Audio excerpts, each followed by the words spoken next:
Asher, may sinabi ba si Attorney David kung nasaan si Wesley Guo at ano daw ba ang nakahadlang dito para sumuko sa mga otoridad? Unang tumangging magkomento ang legal counsel ng magkakapatid na Guo kung nasa Hong Kong si Wesley Guo, ang kapatid ng pinatalsik na alkalde ng Bamban Tarlac Mayor na si Alice Guo. Ngunit nang muling tanongin ito kaugnay sa kinaroroonan ni Wesley Guo, sinabi nito na hindi niya ito alam at hindi niya rin naitanong. Ngunit sinabi ni Attorney David na nakausap nito si Wesley Guo kahapon at napag-usapan ang kagustuhang pagsuko nito sa mga otoridad.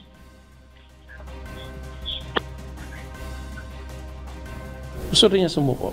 Detail, hindi ko masasabi. Bakit gusto na niyang sumuko?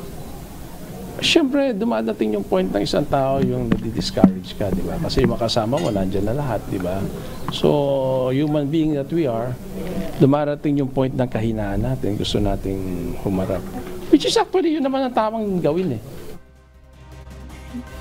Sinabi rin ni Attorney David na gustong sumuko ni Wesley Guo dahil hindi nito nakikita ang dahilan ng pagtatago nito dahil wala naman anya itong kasalanan.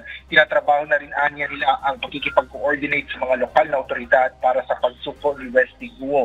Ngunit gagawin lang ito pagkatapos anya makausap ng ni Attorney Steven David si Alice Guo. Sa kasalukuyan, Ella ay patuloy naman na isinasagawa ang committee hearing dito sa Senado kaugnay sa mga issue na kinasasangkutan ni Alice Guo. Kabilang na dito ang paraan ng pagtakas ng magkakapatid sa bansa at kung sino ang mga sangkot dito. Kanina ay nagsalita lang si Sheila Guo, ang sinasabing kapatid ni Alice Guo at ito ay nanindigan sa una niyang pahayag na ito ay sa paraan ng kanilang pag-alis mula sa Pilipinas papunta sa ibang bansa. Yan muna ang latest. Balik sa'yo, Ella.